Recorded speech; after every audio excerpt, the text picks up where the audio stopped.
So these are my terracotta pots, which I got from B&Q, which I painted with 3 coats of masonry paint. And I'm really happy with them. Love the colour, super gorgeous. And it's going to look really nice in contrast to these Paperwhite Narcissus, which are the indoor flowering bulbs, indoor flowering daffodils. And they've got really lovely white multi-headed flowers, and the scent is absolutely divine. Although some people don't like it, a bit like Marmite, some people love it, some people hate it. I love it. It's just quite powerful. I think that's why people don't like it. But you know, what more would you want in your home? A nice scent.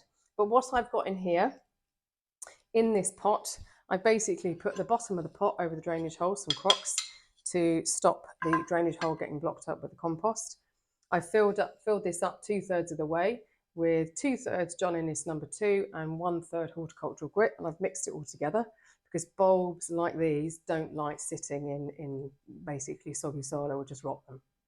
And I have got a tray underneath to basically catch any water which comes through the bottom, which shouldn't be too much because you're not going to be overwatering these. They don't want a huge amount of water. So I've got 9 in this pot, and they are about half the way into the soil. You can even kind of go 2/3 in if you want. I like sort of halfway in. And what I'm going to do with this now is I'm going to put it in a dark, cold space. I'm going to put this back in my shed because I've got a shed, so I'm going to put it back in there.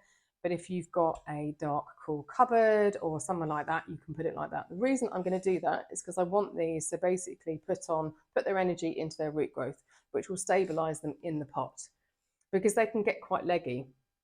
Also, if I didn't do that and I left them out, they could get quite leggy and then they would flop.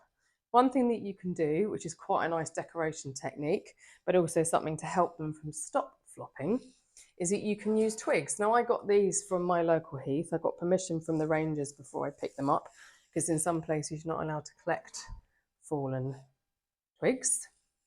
And I'm basically going to put these around the pot so that when they come into leaf, and if they start flopping, I mean, they can get quite heavy, that these will support them. And I'll put some sparkly lights around them too, and they're just going to look super gorgeous. But I will go around and just keep on layering it up, and you can also add to it obviously if they come into flower. This one, this vase, and these daffodils are basically sat in gravel, which is a really nice technique. Now this one I'm not going to put in the shed. This one I'm going to put out. These take about 4 to 6 weeks to flower. In some cases slightly longer, but I'm going to experiment, and I'm going to put these in the hallway where it's fairly dark and it's quite cool. I'm going to see what happens to them. But these are basically in about, you can put them between 7 centimetres to 12 centimetres of gravel, and they're just nestled into the top. Now you want to sort of, basically when you put them in, sort of rotate them into the gravel so that when the root system establishes, they've already kind of settled into that gravel. When you water them, you want the water, I've already watered these, so I'm not going to pour the water in, but when you water these, you want the water to sit just below the bottom of the bulb, because if the bulb sits in water, it's going to start rotting, and that you don't want to do. You just want the roots to basically find their way down into the gravel. Now, Cornell University did a brilliant experiment, which actually is something Anna Pavard put in her book. They used a ratio of vodka and water to basically kind of stunt the growth, to make them kind of more squat, to stop them flopping over. I think it's 9 parts water to 1 part vodka, but I will double check. And when I come to do that, I will show you the ratio. But you basically pour out any water that's left in the pot, and then, or the vase, and then you then put your vodka water mix in. And you start doing it basically when the kind of, you've got a good sort of amount of shoot which come up.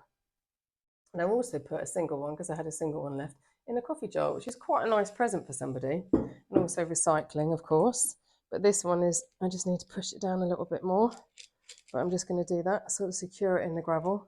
But quite a nice Christmas present, especially if you stagger them. So you can basically plant these and stagger them through different times of the year. It's not obviously different times of the year, but over this kind of period. But yeah, I really look forward to seeing these grow and putting on some really good displays. But as I said, I will share it with you as they progress, and it's going to be really interesting, kind of an experiment to see which ones are happier. Happy planting. See you all soon. Bye.